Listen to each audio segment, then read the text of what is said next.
After discussing the needs of performance busting, we now briefly discuss in 2-3 points how this performance busting has originated. The first thing I would like to say that performance busting technique that started in US. Particularly if we say that technique of performance busting was developed in United States of America, and there it was meticulously followed by various agencies.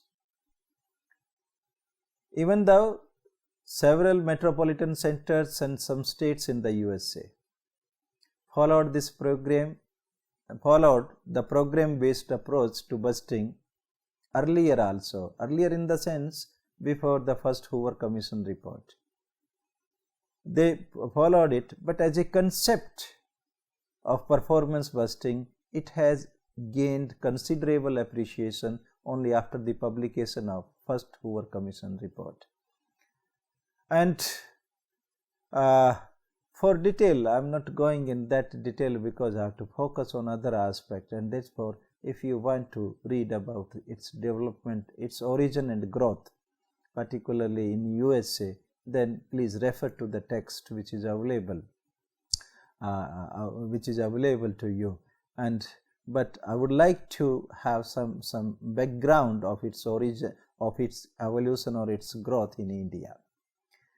Following first Hoover Commission during 1940s, 47 and 47-49, and there was an impact of this performance busting on India also, particularly in the form during 1950s the Estimate Committee of Lok Sabha that undertook a survey of budgetary problems in the country.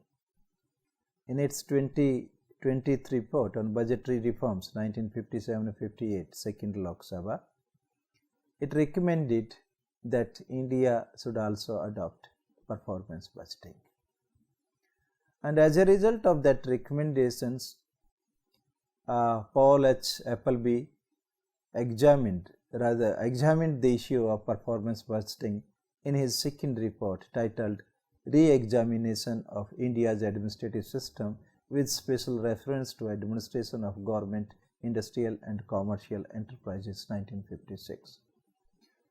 I would like to state here that Paul H. Appleby in his first report has not mentioned or recommended or appreciated the performance busting for India because of certain reasons. But again, on the reference of United Nations, as well as it has to be in its second report, he mentioned that it may be accepted by the government of India for certain agencies or certain undertakings particularly. Thereafter, the Ministry of Finance in 1961 accepted the recommendations of the Estimate Committee, and public sector enterprises were instructed to adopt performance busting for them. In other words, I would like to say that the Ministry of Finance, when it was recommending the adoption of performance busting by public sector enterprises, was not interested to adopt it for the ministries, that there was a reluctance on this part.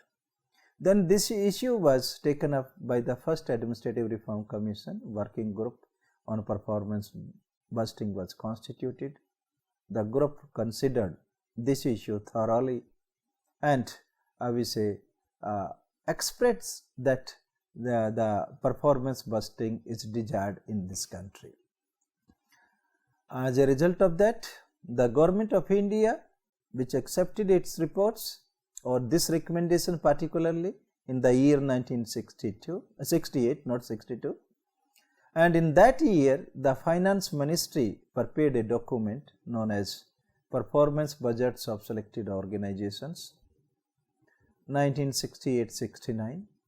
4 ministries and 16 organizations and services of the Government of India were asked, or we say those were covered under the performance busting system, or they adopted the techniques of performance busting. As a result, performance busting gained importance over the years in India also, and it has become a part of Indian budgetary system.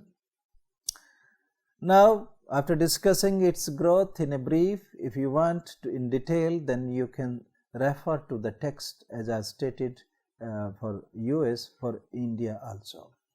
Now, we will take what is performance busting. What do you mean by the performance busting? The term performance busting has been explained by various authorities. First of all, let's take Jess Burkhead in his book Government Busting 1956 that advocated the performance busting. According to him, according to Burkhead, at a broad definitional level, he defined the performance busting as, at a broad definitional level, performance busting can be most appropriately associated with a budget classification that emphasizes the things which government does rather than the things which government buys. Performance busting shifts the emphasis from the means of accomplishment to the accomplishment itself, means results. Similarly, a manual for program and performance busting 1965 of the UN Department of Economic and Social Affairs, United Nations Department of Economic and Social Affairs, has described the concept in the words, quote, performance busting involves the development of more refined management tools such as unit costs, work measurement and performance standards. Performance busting is an all-inclusive concept embodying program formulation as well as measurement of the performance of work in the accomplishment of program objectives.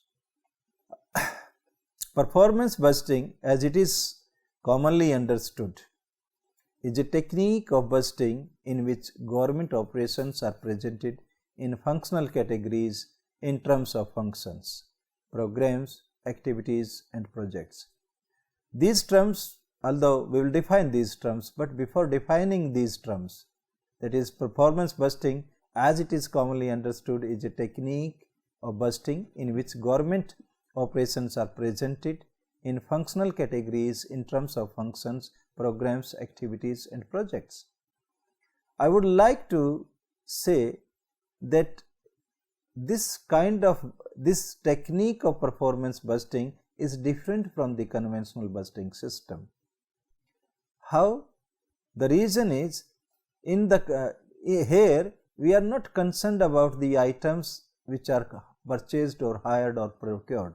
Rather, we are concerned on the programs, on the accomplishment of the programs, on the result of the programs which are implemented and listed in the budgetary document. And that's why when we are defining performance busting as a technique of busting in which government operations are presented in a functional categories in terms of function, I am emphasizing it, functions, programs, activities and projects. What are these things? Let's define these terms. A manual for program and performance busting of 1965, as earlier stated, defined these things as, first of all, let's take functions. Functions are broad groupings of operations which are concerned with attaining the larger purposes of the government, whereas programs are broad categories within each function and they distinguish the products which will contribute in the attainment of objectives. That's why we can say the one functions may consist of many programs. The functions are larger groupings and programs are only the broader categories within those groupings. Next term is activities, and activities are more limited divisions of actions and an array of like actions in each programs. Means if we are having a programs, there may be a list of activities or group of activities which is to be performed within a programs. There are different group of activities within a programs.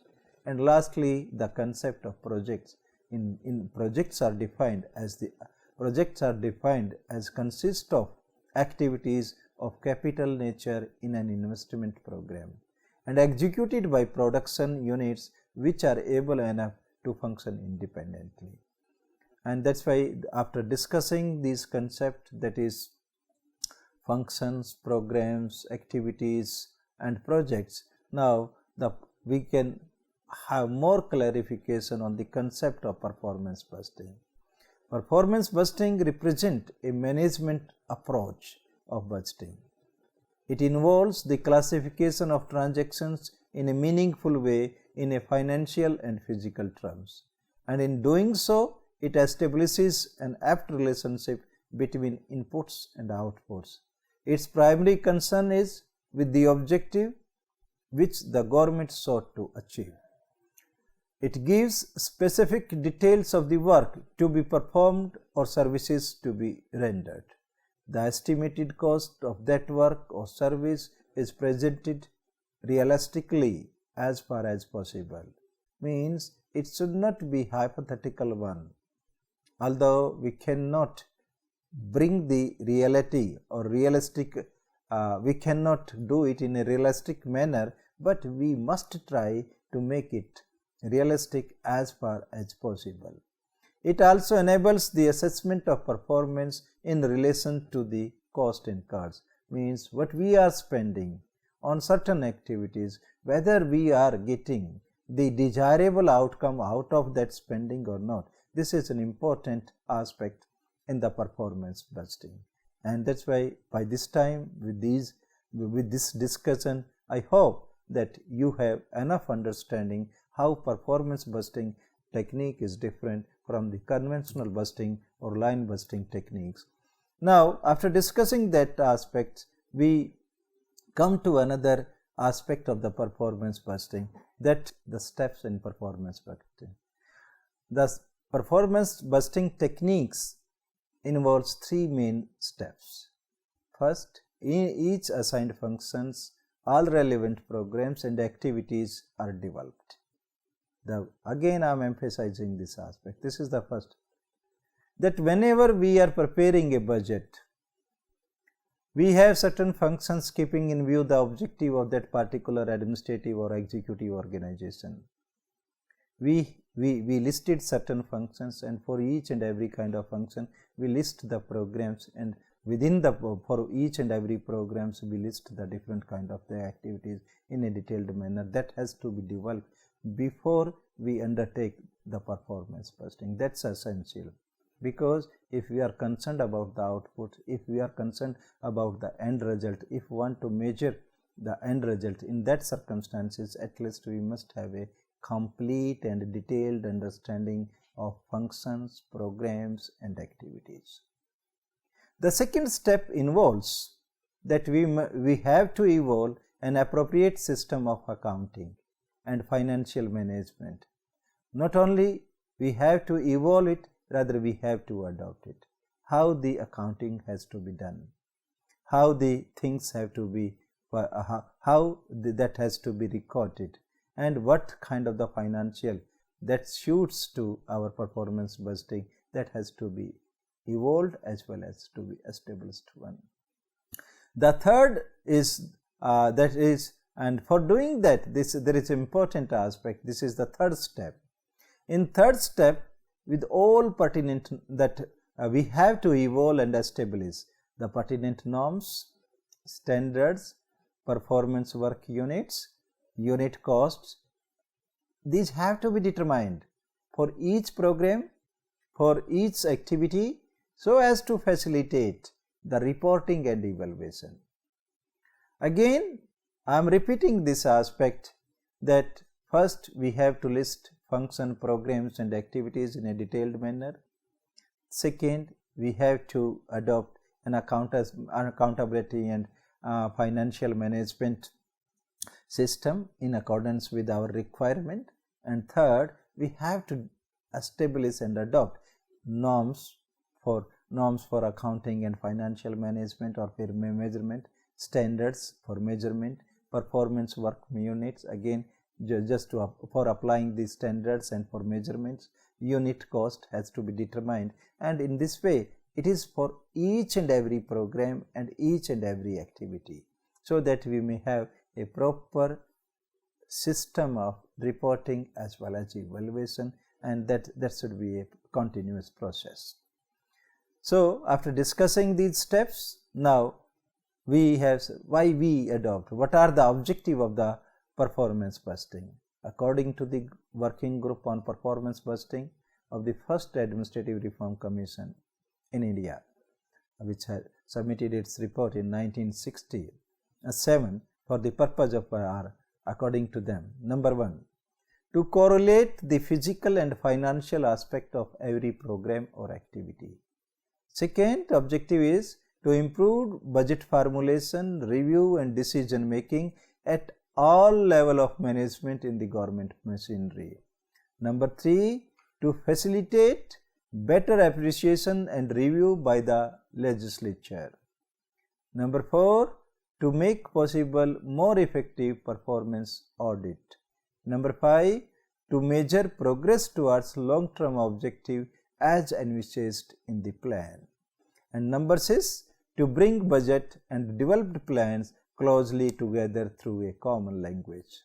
And by that means, if we have this kind of objectives, it means we may be able to measure the performance of the government, and we may have better financial control,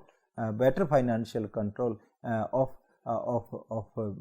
preparing the budget, so that there may be lesser wastage, there may be elimination of the wastage of financial resources from the busting system, which may not be possible in conventional busting system.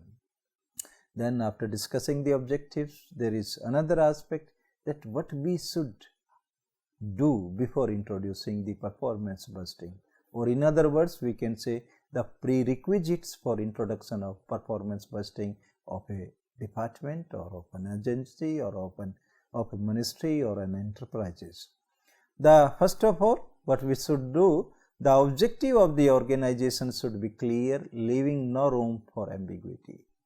Means what we want to do, that should be clear by each and every organization which wish to adopt performance busting. Ambiguity may not help us. If there is an ambiguity or there is a confusion, then it is the conventional busting which may be more useful.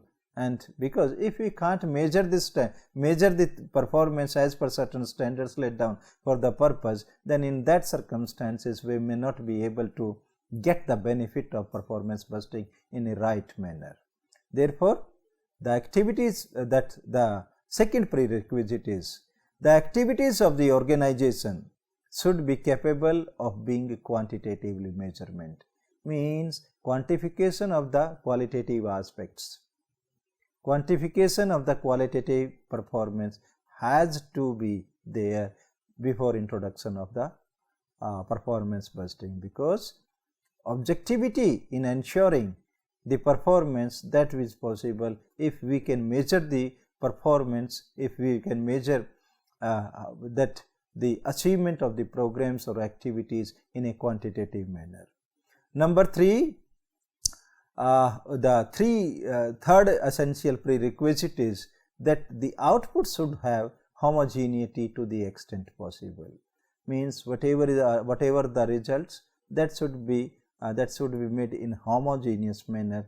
But although it is not possible, but we must try to make to measure the outputs in a homogeneous manner as to the extent it is possible. Then number 4, the fourth prerequisite, we can say the program should not be much susceptible to severe ups and downs. Means take for example, if we take that there may be fluctuation in the performance for implementation of a particular programs then in such a circumstances performance busting is not we may not be able to adopt performance busting for that purpose, when it depends upon subjective consideration where the programs performance of the programs is so susceptible to the certain things, then it may not be possible. Then high achievement, another prerequisite is that there must be high achievement motivation level and it should be present in the organization. In other words, in very simple words, that the people working in the organizations, they may have a higher motivational level, so that they can perform the functions, they can implement the programs and motivated to perform the activities under those functions and programs in an effective level. Only then we can adhere to the norms and standards which are laid down for the purpose for the measurement of the performance. That's essential prerequisite one. After that, we come to the advantage of performance busting. I would like to list all those advantages one by one. First of all, the performance busting makes clear the goals and objectives of the programs. First of all, the goals and objectives are clear to each and everyone working in the organization, and that helps in better achievement of those goals and objectives. Second, the performance busting fixes performance standard against which performance can be measured and evaluated, and that helps in improving the efficiency of the organization. Number 3, the performance busting involves cost benefit analysis for comparative evaluation of programs, activities and projects. And when the organization or the people working in the organization, they know that that we are misusing the funds, naturally a control mechanism is there to control it or to check it, and that's why this is an essential, and this is considered when we know that we are spending more than we have to spend on this particular activities, then we can control that. We can find out where we are misusing it, where we are wasting it, and how to check wastage and misuse of that financial resources that can be done. Number 4, performance busting helps the administration to communicate their activities in a more effective manner to the legislature, executive, judiciary and public. Again, these are the 4 stakeholders in a budgetary system, that is legislature who frames the budget and approves the budget, executive who implement the budget or the programs, projects or activities, judiciary as well as the public. Those are considered the watchdog of public spendings, and as a result of that, when everyone is well informed in a very objective manner, then they can ask the question if there is there is a deviations from the standard norms or standards laid down for that specific purpose. 5th advantage is that performance busting facilitates management control and makes legislative review more insightful. Means when you are measuring each and every activities and comparing with certain standard, in that circumstances you can keep control, effective control or effective management control on the executive agencies spending the budgets. Number 6, this kind of busting makes it easier for the administrators to obtain support of the public for their activities by increasing their understanding level. Means the administrators who are likely to implement the programs or perform certain activities, they can ask that we need money for this purpose, and since they are performing as per the standards, and that's why there may be public support for those programs, those activities which are being efficiently and effectively performed by the administrators. That's why that helps in better performance of the organization.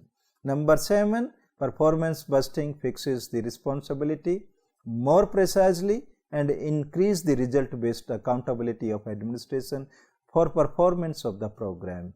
And number 8, it increases transparency in administration by providing information about major government activities and their achievements. If it is so, then it means that it is a corruption free administration, and that's why the performance busting is helping the administration to keep itself clean and to be result oriented. Then last part is the critical evaluation of the performance busting. I again listed some of the important issues for the critical evaluation of performance busting. We will discuss one by one. First of all, the performance busting is a rational technique of busting which may be highly beneficial for organization if applied thoughtfully. Again, if there is no detailed and objective expressions of function, programs and activities, then naturally it may not be beneficial. And that's why it is essential that we apply performance busting thoughtfully, and that's why this is, and then it is very beneficial. Second, the application of this technique faces difficulties in real life as practical conditions involve too many unpredictable vagaries. In other words, we can say there is a difference between theoretical planning and practical implementation of that program. The ground realities are totally different and the practical conditions are totally different, and that's why measurement of certain things or certain activities or certain we say the programs in as per certain standards, that's a very difficult one, because the in public life the phenomena or program is influenced by a complexity of factors, a combinations of by various kinds of the contradictory factors. Third issue, we can say an element of uncertainty is always there which can prove to be crippling factor and hamper results. The question is, while measuring performance, while performing or implementing a program or performing an activity, there is always uncertainty because emotions, because of subjective consideration of the people for whom the program is implemented and by whom the program is being implemented or activity is performed, there is always a certainty, and that's why if there is such kind of uncertainty, in that situation performance busting may not be beneficial, since we cannot measure the results in an objective manner. The fourth issue is relating to the cost benefit analysis, and it has not always been accurate. Not only we say, moreover, there are many costs which cannot be, many intangible and indefinite costs are there, and if those are intangible and indefinite costs, in such a situation we may not be able to measure the performance, or we may not able to adopt the performance busting system. The fifth issues in the critical evaluation of performance busting is that all outcomes or end products cannot be identified and quantified. There may be certain things which can be perceived, which cannot be measured by any quantified manner, and that's why we cannot apply performance busted technique there. The sixth issue is work or performance units. Relating to the work or performance unit, and suitable norms and yardsticks are not always easy to develop to measure the work or to by certain performance unit. In India, as for example, it is possible to send a teacher to a class, but it is not possible that how qualitatively he will be able to teach the students. For that, we may not be, it is difficult to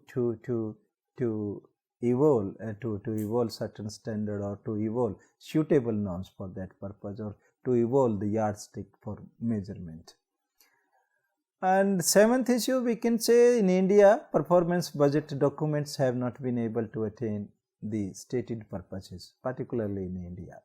And most of the documents which are available, those are descriptive type, and the targets in financial and physical terms were given in them, but an analysis of performance is missing in all those documents. And these are the issues which are important, or which may be taken into consideration while analyzing the performance busting. Now let's sum up the whole issue. That is, the performance busting technique has developed due to the shortcomings or the limitations of the conventional busting approach. No doubt, it is seen as a progressive and rational approach to busting, which helps to improve the performance of the governmental agencies and to make the budgetary system an effective tool to ensure accountability of administration. But no doubt there are the intentions and the rigorous ways of preparing and executing this budget are noble one, but the practical considerations come in the way of proper application of this kind of busting. As a result of that, performance busting have limited application while preparing the budget. But it does not mean that this approach does not have any significance, as in the conventional budgeting system we have adopted the characteristics, we have adopted as possible as we can adopted the characteristic of performance busting while preparing it. That's all for this deliberation on this topic. You can search for further information, or you can go to the text for proper understanding and better understanding and detailed information on the topic. Thank you very much.